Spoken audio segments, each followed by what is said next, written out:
So these are our practice problems, just doing 10, 11, and 12.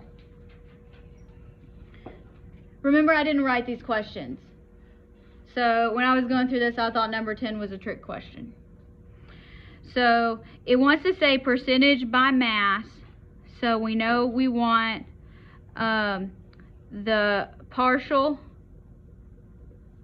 over the total. Well, we know our partial mass is what's dissolved. So that's 125 grams. Now, here's the thing.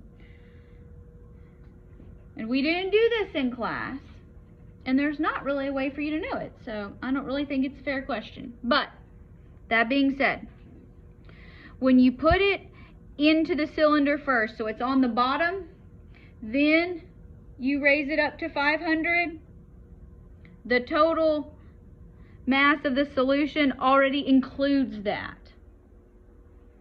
How are you supposed to know that? I'm not sure other than that I just told you. But you have to do a little bit of a calculation here on this one and the next one because it says 500 milliliters.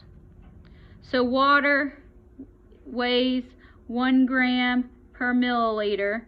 So if you have 500 milliliters, how much does the water weigh? 500 grams. Yes, you can just swap out the unit there. So we know that we have, but this time the total solution is supposed to be 500 grams because that's supposed to include this because it's in the cylinder first. Yeah, I don't like this question. I like this question a lot better. It's a lot more straightforward. So, the total, because this includes, is 500 grams because we had to use this density of water. And we want mass, so we know we have to have grams over grams. And we know we have to do times 100. So when you do that, if anybody got that right on the first try, I am macho impressed. So you should get 25% is the official correct answer. Not a fan of that question, if I haven't made that clear. Not a fan. Now, this next one is more straightforward according to how I told you to do it.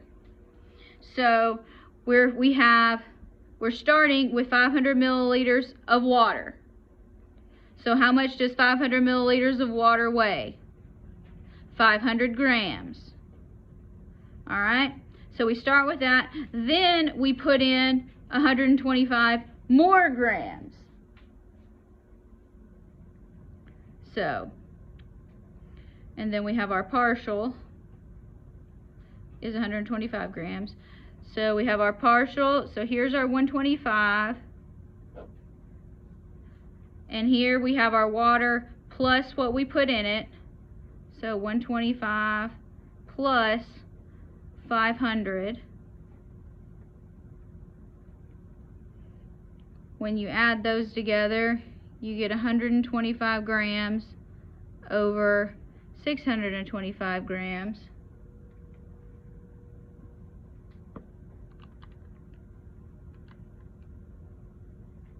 And then we multiply by 100 because we want percent. And this time we get 20%. So I guess the moral to that story is supposed to be how you mix it matters. If you put the powder in first, you don't add the powder to the denominator. If you put the powder in last, you do. According to that. But this one, like how we talked about. Here we go. Now we have 200 grams barium chloride, total volume 500. Mass per volume here, okay? So we want mass per volume. No percentages here. So we have 200 grams of what we're dissolving. Total volume, 500 milliliters. So that makes our concentration 0.4 grams per milliliter.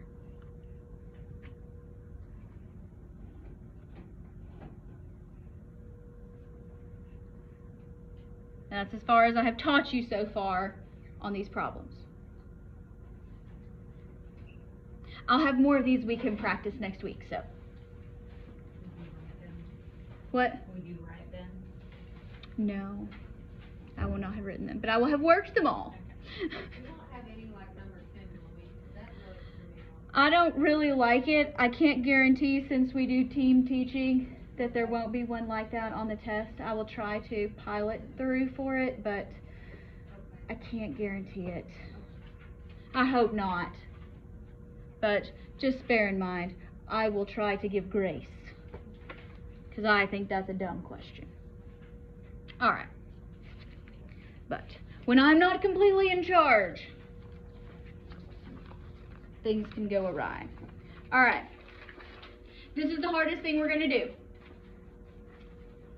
What we're doing next. It's not incredibly difficult. There are just a few more steps to do, and it uses words you probably haven't heard before. Has anybody talked about molarity? Jackson, don't raise your hand. I know you have. Anybody talked about molarity before? Maybe? Okay. So, it's a form of concentration that we use all the time in chemistry. You will see it some in biology and some in A&P, but usually given in concentration of things you're going to infuse. So things you're going to put in somebody's IV potentially. Okay, so we measure what we dissolve in a unit called moles. Who's ever heard of a mole? Good, a few of you. Who's never heard of it? Who thinks it's a rodent that digs up your yard? That's not wrong. Okay, and then we always have to have our volume in liters.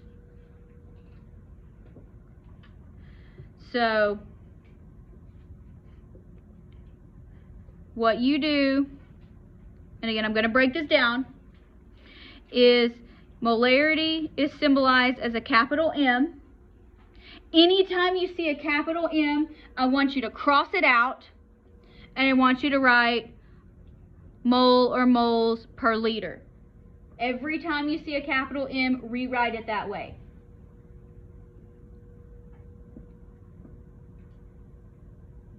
Otherwise, you're going to be like, but there's milliliters and grams, and so moles per liter. Anytime you see a big M.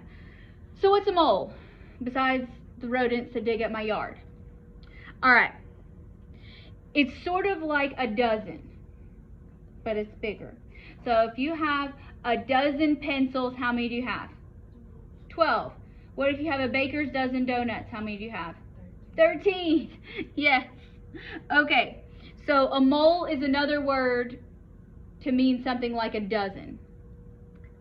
Only when you see mole, it means 6.02 times 10 to the 23rd. So it means a whole lot. So it's a whole bunch. Somebody just said, there's this many, let's call it a mole. Just like somebody said 12, let's call it a dozen. It's pretty arbitrary. But 6.02 times 10 to the 23rd is known as Avogadro's number. And the reason you care about it is 1 mole of anything is this many. So you can just say dozen. If it makes you feel better, just say dozen until you get used to the concept. So if you have a mole of sodium atoms, 6.02 times 10 to the 23rd sodium atoms. A mole of chlorine, 6.02 times 10 to the 23rd.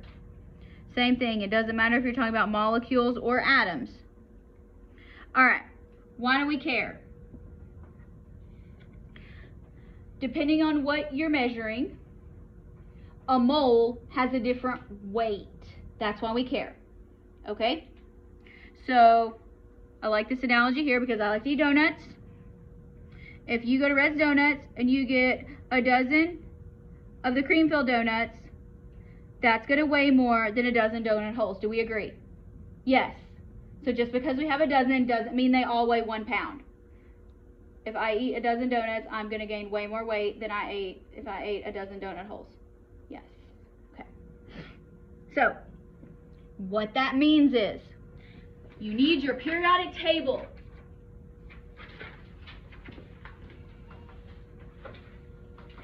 I'm going to say this in English, and then I'm going to say it in a way you probably will understand.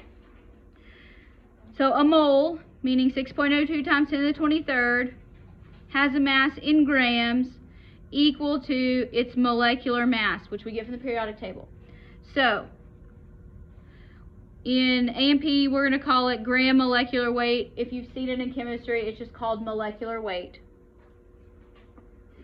Now, so look on your periodic table. We're going to turn the page in a little bit. Look at carbon. It's not showing up very well on my screen because it's light. Okay, do you see carbon? Carbon is the name. There's a capital C. And there's a number above it, not the 6.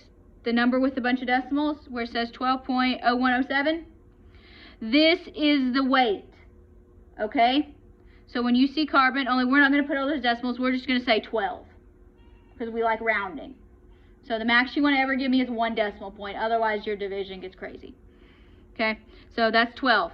So you just look on the periodic table, you see what it is, you write the number, and then you put grams. And that's why we care about moles, okay? So to go from moles to grams, we look on the periodic table. That's why you have one. Okay. So, that's what we were just doing. On your periodic table, we just did carbon. We don't care about AMUs. Don't worry about that. Doesn't matter. 1 mole of carbon, if you have 6.02 times 10 to the 23rd atoms of carbon, you are going to have 12 grams. 1 mole of carbon is 12 grams. 12 grams of carbon is 1 mole. Look at chlorine.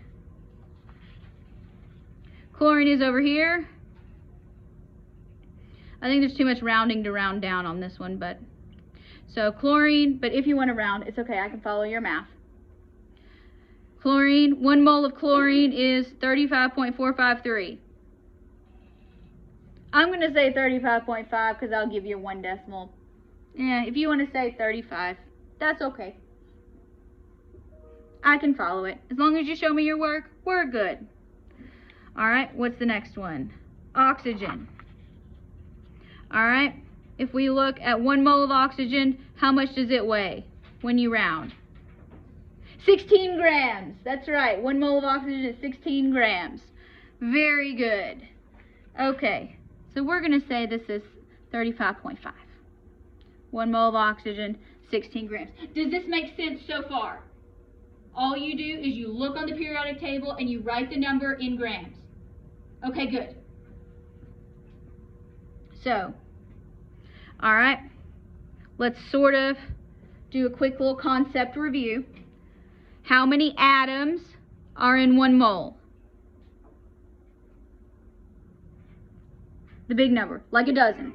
6.02 times 10 to the 23rd. I will confirm next week whether you need to have that number memorized. Let me check. Okay, so if we have 1 mole of oxygen, how many grams do we have? Periodic table. 16. Yes. So, atoms to moles, you use Avogadro's number. grams to moles, you use your periodic table. We care about grams to moles here.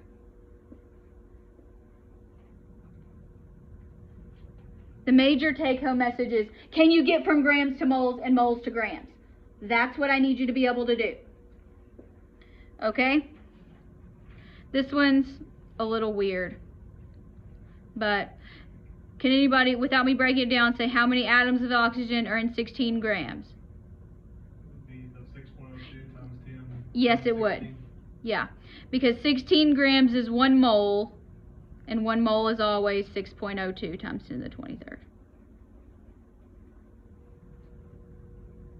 Now, that works very well for single atoms. However, we're also going to be dealing with molecules. So when we deal with molecules, we still do grams to moles. We still use our periodic table. We're just going to have to add some things together. So it's not hard. This is not hard. You just count. If you can count, you can do this. So when we have several atoms that are bonded together in a molecule, you add up all your atomic weights from the periodic table. So if you have CH4, that means you have 1 carbon, because if it doesn't have a number down here, it's 1. So assume it's 1, unless it tells you different. H, you have 4 of them. So you go to your periodic table and you look at carbon and you say that's 12. And then you've got 4 hydrogens. So 1, 2, 3, 4 hydrogens. Look on your periodic table and it's 1. So you just add them together. So 12 plus 1 plus 1 plus 1 plus 1 is 16. So you add it all up. So 1 mole of whatever, so this case methane, we get it from our periodic table, adding them together, is 16 grams. Anybody completely lost? We're going to try some more, don't worry. Now, again, concept review. How many molecules are in 1 mole? Molecules, think atoms. 6.02 times 10 to the 23rd. Because 1 mole of anything is 6.02 times 10 to the 23rd. Molecules, atoms, donuts, cars, pencils. Okay, so let's try these together. Let's find NaOH. You'll use your periodic table. First, let's figure out how many different atoms are we dealing with? 3. So we have sodium, we have oxygen, and we have hydrogen. Do we have more than one of any of them? No, because there's no 2s or 3s or anything else here. Okay, so let's look on your periodic table. Find sodium. It's number 11. And what is its weight when you round it? 23. Good. Find oxygen. When you round it, what is oxygen? 16. Oh, you are so good at this. I'm so proud of you. Find hydrogen, and it's 1. Now just add them together. Plus, plus. 23 plus 16 plus 1 is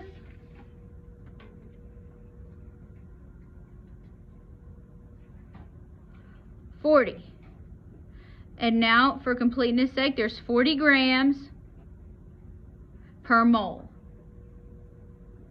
You'll need this unit conversion factor soon. Not yet. Let's practice just getting it first. Okay? Now, going down. NH3. How many different elements do we have? 2. We have 2 elements. We have nitrogen and we have hydrogen. All right? Find nitrogen. And what is its weight? 14. Okay. And we already said hydrogen's weight is 1. And how many hydrogens do we have? 3. So you can either write 1 plus 1 plus 1, or this is our other option. You can see 14, and you can do 1 times 3. You're going to get the same answer. Pick the one that makes the most sense in your mind. It does not matter to me. Either way, when you add it up, what are you going to get? 17 grams per mole.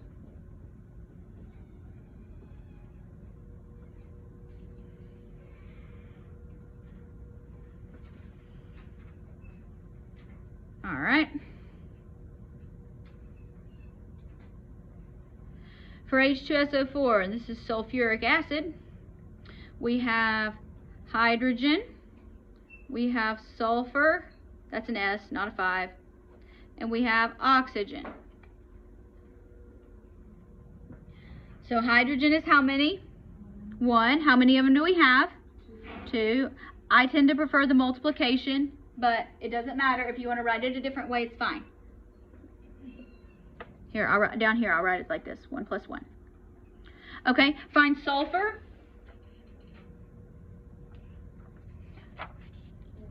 32. I like 32. How many sulfurs do we have in this molecule? Just 1. Okay. Now, on oxygen, we've already looked at oxygen. What does oxygen weigh? 16. And how many do we have? 4. So I'm going to do the multiplication version. 16 plus 16 plus 16 plus 16.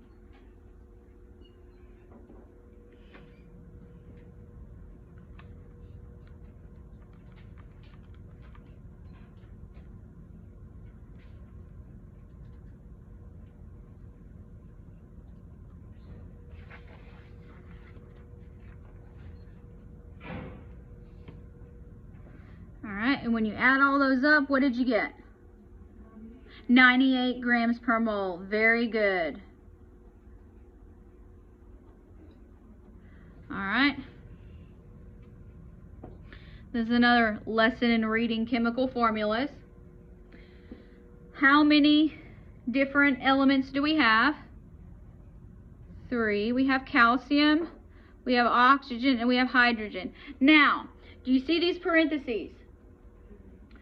That means there's a 2 on everything inside the parentheses. So we have 1 calcium, 2 oxygens, and 2 hydrogens. So kind of think, please excuse my dear Aunt Sally, order of operations. So there's 2 oxygens and 2 hydrogens.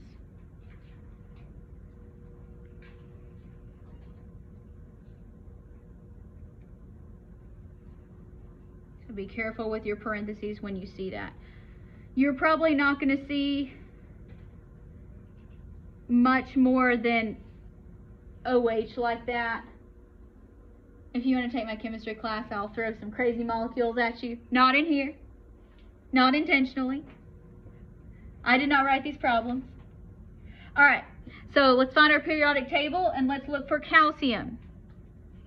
How much does it weigh? 40. Okay, how much does oxygen weigh? 16. And how many of them do we have? 2. Alright, hydrogen weighs 1, and we have 2 of them. So if you're an addition person, that's fine. Either way, you're going to get the same answer.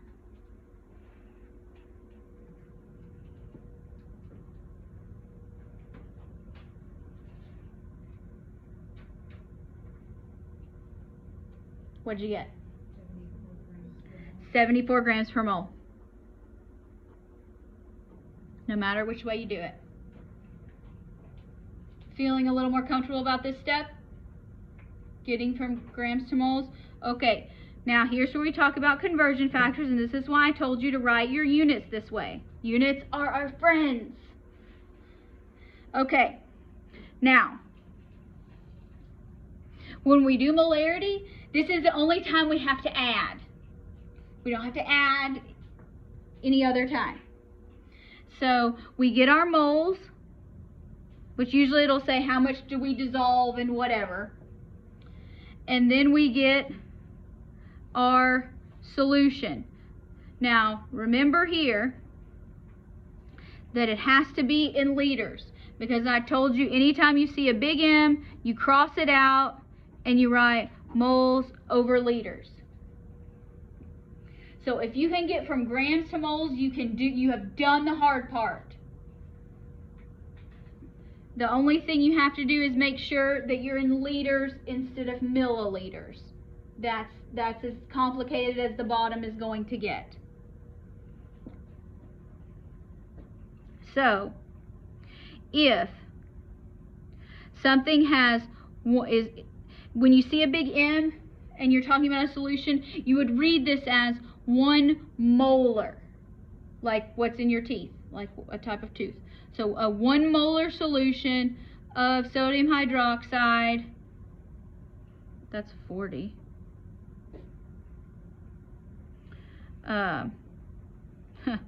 They got this backwards. Has 1 mole. So wherever you see molarity, you write 1 mole per liter. Now write whatever it is the solution is of sodium hydroxide.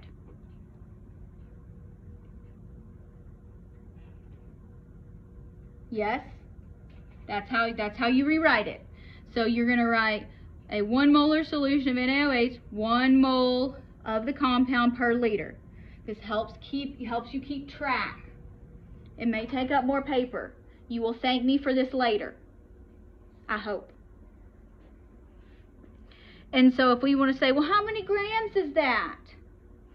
We just say we've done our addition, and if you haven't, because we did it up here, then you just come out to the side and you do your addition with your periodic table, and you say 1 mole of NaOH is how many grams? We did it up here. So it's 40. So all that means is it takes 40 grams of sodium hydroxide to make a 1 molar solution, to make a liter of it.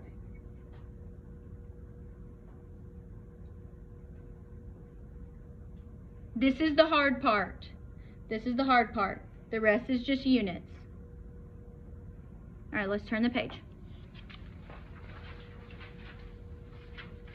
Because I want you to see me work some example problems. Okay. We're asked to prepare 1 liter of a 1 molar solution of barium chloride. How do we do it? Well, every time we see a molar, we say moles per liter, BaCl2.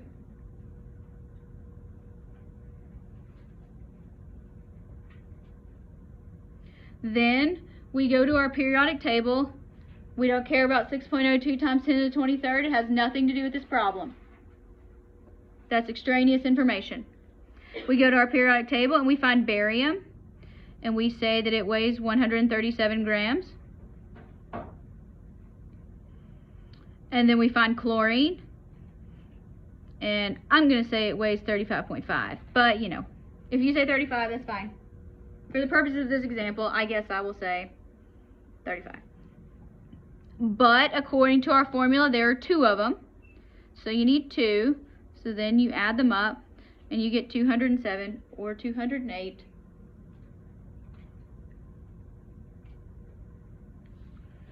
So you would need, it tells us we want to make 1 liter. So we say we want to have 1 mole of barium chloride per liter. And it tells us we have 1 liter, so that's how our liters go away. Most of you probably actually did that in your head without even thinking about it, and what I did there just confused you. So if you don't need to write that down, don't write it down. Okay? And then we say, well, we added up from our periodic table that 1 mole of barium chloride is not on the screen, is 207 grams. So you tell, if you're going to tell somebody how to mix it, you say, well, you take 207 grams of barium chloride, you put it in a container, and you fill it up to 1 liter with water. And that's how you make it.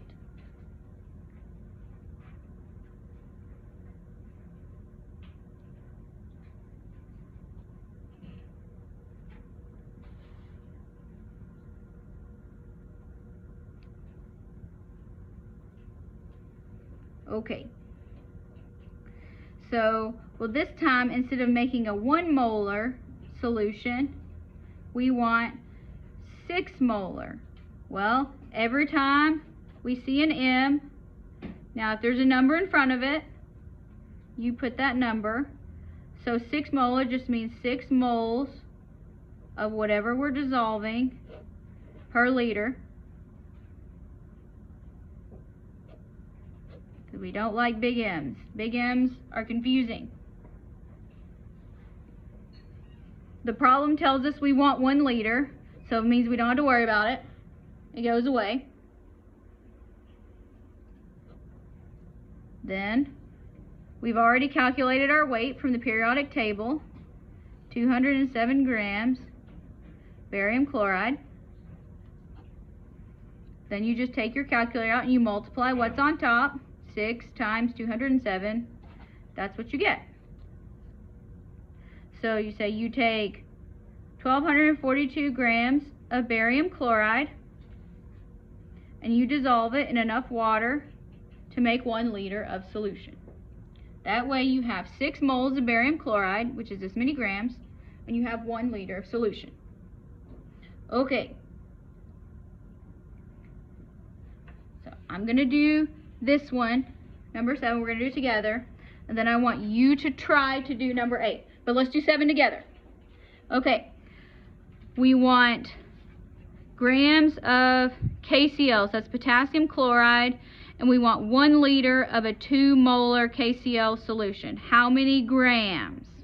Okay, where should we start? Periodic table. We can start with the periodic table. What do you want to do on the periodic table? The weights. You want to go ahead and weigh this out? Okay, so we have a potassium and we have a chloride. That'll work, because we're going to have to do that anyway. So potassium weighs how much? 39. It's right there. So it's 39. And chlorine is 35. We'll say 35. That works. Alright. And we just add those together. And that should be, what, 74 grams per mole. And we are going to need that information. Okay, so let's convert some units now. So we've dealt with the grams part of the problem. Let's deal with this part. Yeah, so we're going to say 2 moles of KCl over 1 liter. Yes. And then the problem says we want 1 liter, so it goes away.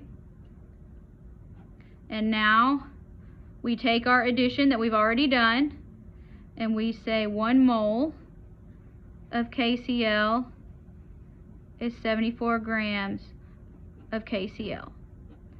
Moles are gone. We're left with nothing but grams. So we need 2 times 74, which is what? 148? Maybe? Somebody check me on that. Yes. 148? Okay. So 148 grams KCl.